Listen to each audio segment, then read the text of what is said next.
કે તાજેતરમાં મહારાષ્ટ્રની અંદર ઉદ્ધવ ઠાકરે અને રાજ ઠાકરે બે ભાઈઓ ભેગા થવાની વાતની ચર્ચા ચાલતી હતી, પરંતુ ભાજપે એવો ખેલ પાડી દીધો કે બંને ભાઈઓની પાર્ટીને મોટો ઝટકો લાગી ગયો છે।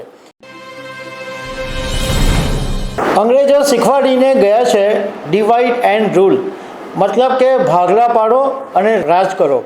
આ વાત ભારતીય જનતા પાર્ટીએ બરાબરની પચાવી લીધી છે।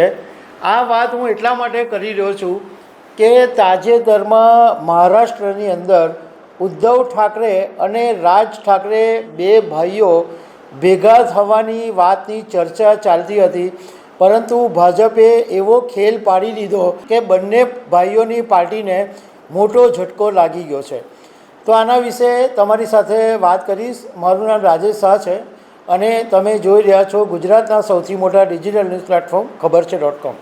એક જમાનો હતો જ્યારે શિવસેનાનું મહારાષ્ટ્રની અંદર વર્ચસ્વ હતું, પરંતુ આપણને બધાને ખબર છે કે જ્યારે એકનાથ શિંદેએ શિવસેનામાંથી બળવો કર્યો ત્યારથી ઉદ્ધવ ઠાકરેની જે પાર્ટી છે એના ભૂક્કા બોલી ગયા અને એક પછી એક ધારાસભ્યો સાંસદો બધા શિંદે શિવસેનામાં જોઈન થઈ ગયા અને એકનાથ શિંદેએ મહારાષ્ટ્રની અંદર ભાજપની સાથે મળીને સરકાર બનાવેલી સીએમ પણ બનેલા। એ પછી ઉદ્ધવ ઠાકરેની જે શિવસેના પાર્ટી છે એના પર પણ કોર્ટે એમને યુબીટી ઉદ્ધવ બાળાસાહેબ ઠાકરે પાર્ટી નામ આપ્યું અને ત્યારથી યુબીટી શિવસેના તરીકે ઓળખાય છે। હવે શિવસેના ઉદ્ધવ ઠાકરે અને મહારાષ્ટ્ર નવનિર્માણ સેના જે રાજ ઠાકરેની પાર્ટી છે, આ બંને ભાઈઓ થોડા સમય પહેલાં એવી એક ચર્ચા શરૂ થઈ કે મહારાષ્ટ્રના લોક કલ્યાણ માટે બંને ભાઈઓ ભેગા થાય અને એના માટેની વાતચીત ચાલી રહી છે, ચર્ચા ચાલી રહી એ વાતે જોર પકડ્યું હતું।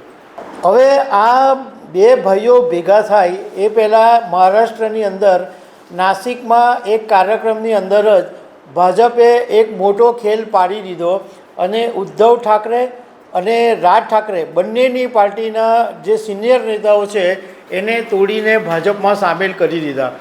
એને કારણે એવી સ્થિતિ ઊભી થઈ કે બંને પાર્ટીઓને અસ્તિત્વ ટકાવી રાખવાની મુશ્કેલી ઊભી થઈ જાય એવી સ્થિતિ આવીને ઊભી ગઈ છે। હવે અત્યારે ઉદ્ધવ ઠાકરે અને રાજ ઠાકરે એટલા માટે ભેગા થઈ રહ્યા હતા કારણ કે મહારાષ્ટ્રની અંદર હવે બીએમસીની ચૂંટણી નજીકમાં આવવાની છે અને ઉદ્ધવ ઠાકરેને બીએમસીની ચૂંટણી એક પર જ એવી આશા છે કે જેની અંદર એ વધારે સીટ જીતી શકે એવી તાકાત છે।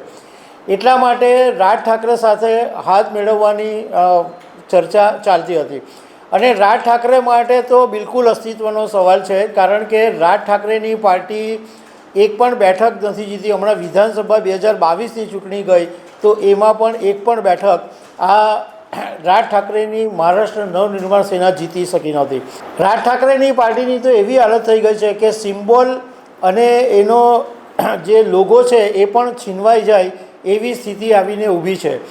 એવામાં એક આશા હતી કે ઉદ્ધવ ઠાકરે અને રાજ ઠાકરે ભેગા થાય અને બંને ભાઈઓ મહારાષ્ટ્રની અંદર ફરીથી રાજકારણ શરૂ કરે, પરંતુ હવે આ જે ભાજપે નાસિકમાં ખેલ પાડ્યો એમાં નાસિકમાં ઉદ્ધવ ઠાકરેના વરિષ્ઠ નેતા અને પૂર્વ ધારાસભ્ય બાવનરાવ ઘોલપ અને નાસિકના પૂર્વ ઉપનેતા સુધાકર બળગુર્જર બંને જણાએ ભાજપ જોઈન કરી લીધું છે। સુધાકર બળગુર્જર તો હજુ જૂન મહિના પહેલાં દેવેન્દ્ર ફડણવીસની સાથે એમણે મુલાકાત કરી હતી ત્યારે મોટો વિવાદ ઊભો થયો હતો અને ઉદ્ધવ ઠાકરેએ એમને એ સમયે જ પાર્ટીમાંથી સસ્પેન્ડ કરી દીધા હતા। બીજી તરફ રાજ ઠાકરેના એકદમ નજીકના ગણાતા નાસિકના પૂર્વ મેયર અશોક મુર્તડક પણ ભાજપમાં જોડાઈ ગયા છે।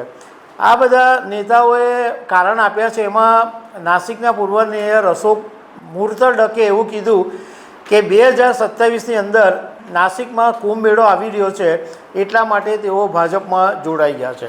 શિંદે શિવસેનાએ પણ આ પહેલાં ભંગાણ પાડેલું છે અને ઉદ્ધવ ઠાકરેના ઘણા બધા નેતાઓને પોતાની પાર્ટીમાં સામેલ કરી દીધા છે।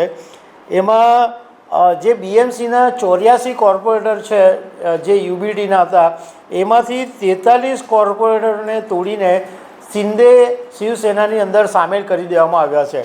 મતલબ કે હવે બંને ભાઈઓ માટે એવી મુશ્કેલી છે, કારણ કે ભાજપે શતરંજની એવી ચાલ ચાલી કે બંને ભાઈઓના ભાગલા પાડી દીધા. એટલે હવે એમના માટે મહારાષ્ટ્રની અંદર સત્તા ચલાવવી, મતલબમાં ટકવું પણ અત્યારે મુશ્કેલ થઈ પડ્યું છે. તો દર્શક મિત્રો, આવી અનેક વાતો સાથે અમે તમને મળતા રહીશું. Thank you very much.